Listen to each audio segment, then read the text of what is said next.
Hi everyone, today we're going to be making macarons. I will be using the KitchenAid mixer to make the macarons, so you will need both a whisk attachment and a paddle attachment. Before I actually start making it, I need to make sure I wipe all my tools down with white vinegar.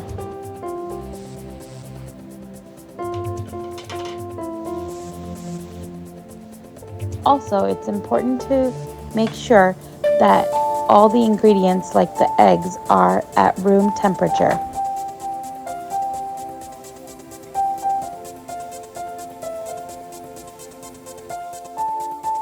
Separate out egg whites from the yolk.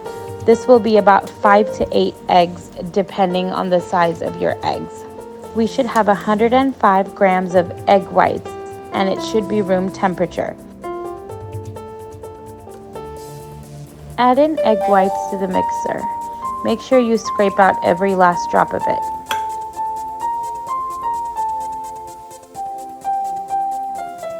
Get to the settings and it should be between 2 and 4. And whisk. Add in a pinch of cream of tartar when the bubbles first appear.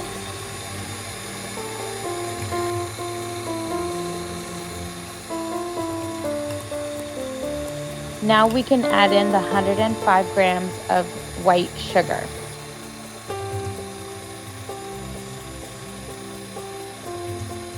It should become bubbly and white. We need to mix it more because the meringue is still too runny. When you have soft peaks, add in some coloring. Make sure it's either powdered or gel coloring and not liquid.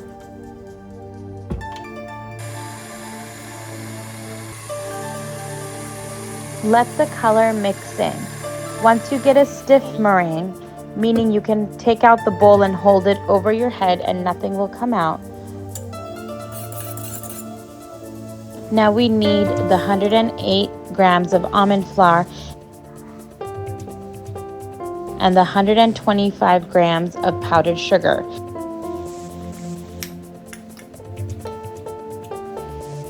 That have already been mixed together.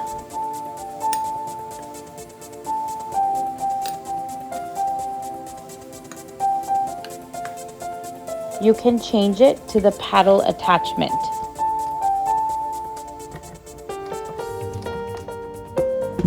Add in about 1/3 of your almond flour and powdered sugar to your mixer.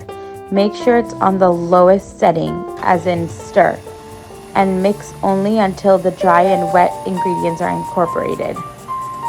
When mixing and before adding in more, make sure to scrape down the sides to make sure that the dry and wet ingredients are mixing fully. Macarons can be ruined very easily, and so it's very important to do the last bit by hand. Once all parts of your almond flour and powdered sugar are mixed in, scrape down the sides of the bowl and fold in with a spatula. When you lift up your spatula and it falls off in chunks, the batter is still not ready. When it flows like lava, it is ready. Keep your piping bag in a jar or mug like this and pour your batter into it. Pipe it onto your silicone or parchment mat, holding the bag upright.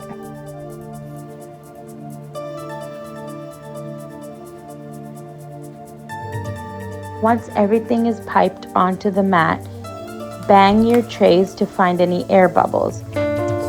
You can smooth out the shells and fill in air bubbles at this time. I am using a bubble pick, or you can even use a toothpick to do this.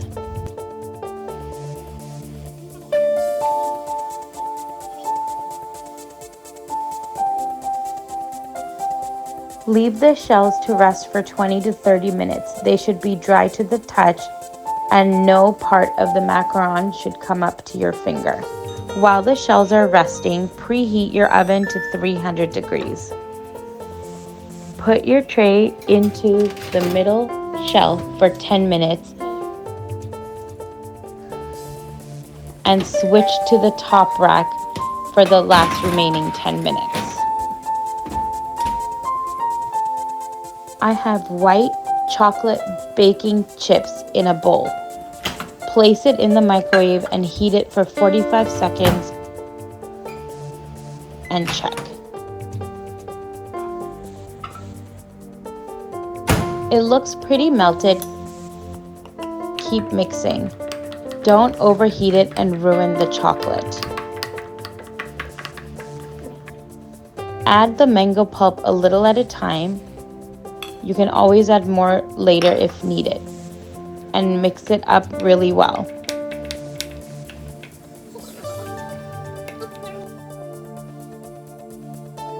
After putting it in the microwave for a few seconds, maybe 10, take it out and let it cool. Once it's cool, add it to another piping bag like this.